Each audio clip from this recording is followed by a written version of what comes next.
In the open waters of the ocean, a giant weighing nearly 40 tons moves silently through the deep blue.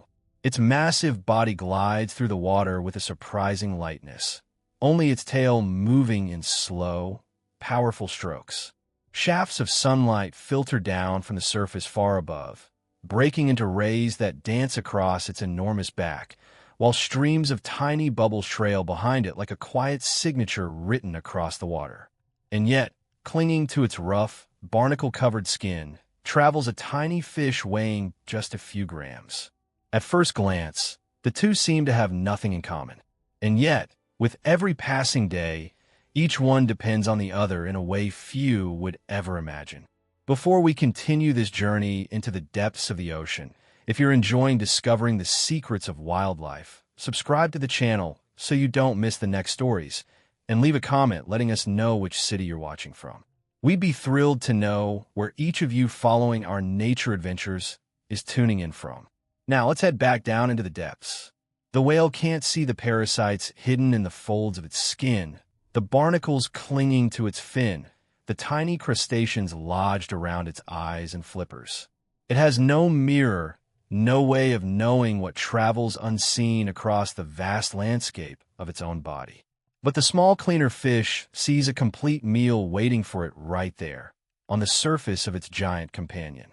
There's no formal agreement, no promise, just a partnership shaped by nature over millions of years of evolution, tested and refined generation after generation, passed down instinctively without a single lesson ever being taught. With every stroke the whale takes toward shallower waters, it carries with it an entire floating ecosystem, a world of its own drifting quietly across the ocean. Small crustaceans called barnacles attach themselves permanently to its skin, some of them forming colonies as large as a clenched fist, rough patches that map out years, sometimes decades, of the whale's journey. Whale lice, distant relatives of crabs, hide in the folds around its mouth and fins, clinging tightly no matter how fast the giant swims.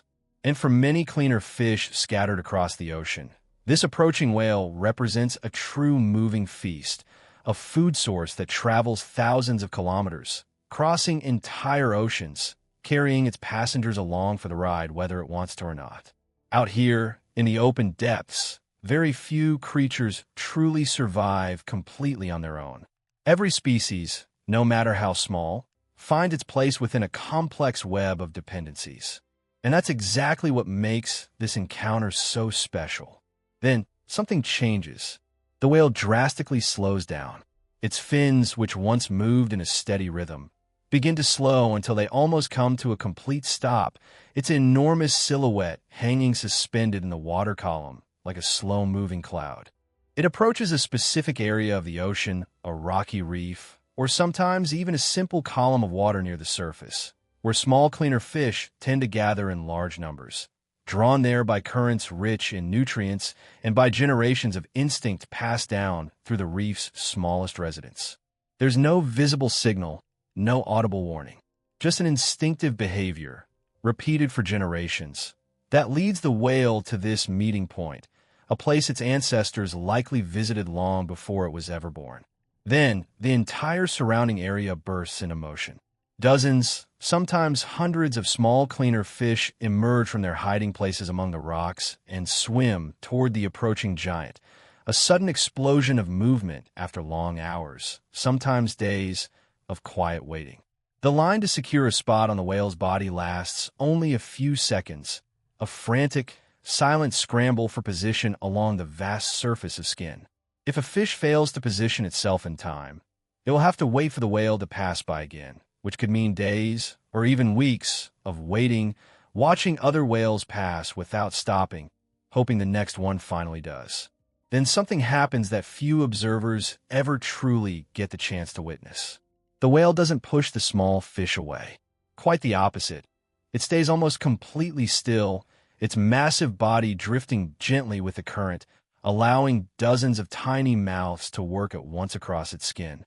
Some fish specialize in cleaning the areas around the eyes, removing microscopic parasites that could harm its vision, working with a delicacy that seems almost impossible for creatures so small facing a target so vast.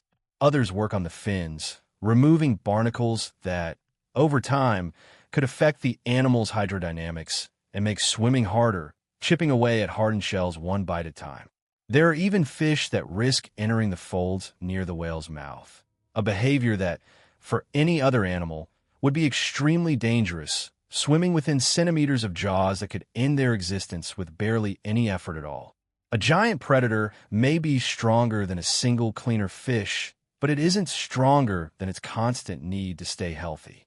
Minutes later, the cleaning comes to an end, and the whale slowly resumes its journey, moving its tail with renewed strength, as if it had just walked out of a long medical appointment. The small cleaner fish return to the work they left unfinished, waiting patiently for the next whale that will cross that point in the ocean. Interestingly, scientists studying this behavior have discovered that some whale species follow specific migratory routes precisely to pass through these cleaning areas, almost as if they were planning strategic stops on a long journey. The way a traveler might plan a route around familiar rest stops on a road they've driven many times before. This suggests that the relationship isn't merely opportunistic, but something deeply rooted in the migratory behavior of these giant creatures, shaping even the very paths they choose to travel across the oceans, paths passed down from mother to calf across countless generations. And the relationship isn't limited to traditional cleaner fish alone. Small pilot fish often swim alongside whales, feeding on loose skin and parasites that come off during swimming, darting in and out of the current created by the giant's movement. Remora fish attach themselves directly to the whale's underside using a specialized suction disc, hitching a free ride across entire oceans while picking off scraps along the way. Seabirds, when the whale surfaces to breathe, take the opportunity to hunt small fish stirred up around the giant, drawn in by all the commotion, diving and circling above the surface in a flurry of wings. A single encounter between the whale and the cleaning station ends up triggering a chain reaction that benefits dozens of other species nearby, a ripple of activity spreading outward from one giant body. But just as with other animals that depend on smaller partners, this relationship also has its limits and complications. Sometimes the number of cleaner fish is so large that the whale needs to stay still longer than it would like, which can leave it exposed to predators like orcas, especially in shallower waters where escape routes are limited and every extra second spent motionless raises the stakes. Other times, some fish end up biting off pieces of healthy skin, causing small wounds that, while not serious, show that not everything in this partnership is perfectly balanced, a reminder that even the gentlest relationships in nature carry a small cost. Even so, the benefits far outweigh the risks. Whales that regularly visit these cleaning stations show healthier skin, fewer parasite infestations, and, according to some researchers, even calmer behavior overall, as if the cleaning process also has a soothing effect on these giant animals.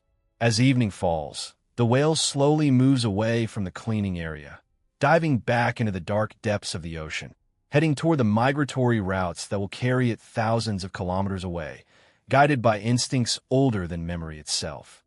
Behind it, the small cleaner fish retreat once more among the rocks, settling back into the crevices and shadows they call home, waiting for the next giant to cross their path.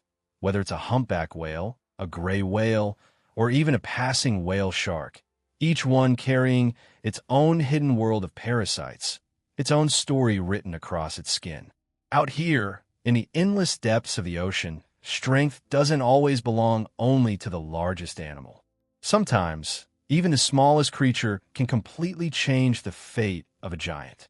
Not through strength, but simply through its constant presence, through silent work repeated across generations, far from any human eye, far from any applause. And perhaps that is nature's most enduring law, one written not in words, but in behavior, repeated endlessly across every ocean on Earth. No species, no matter how large, truly survives on its own.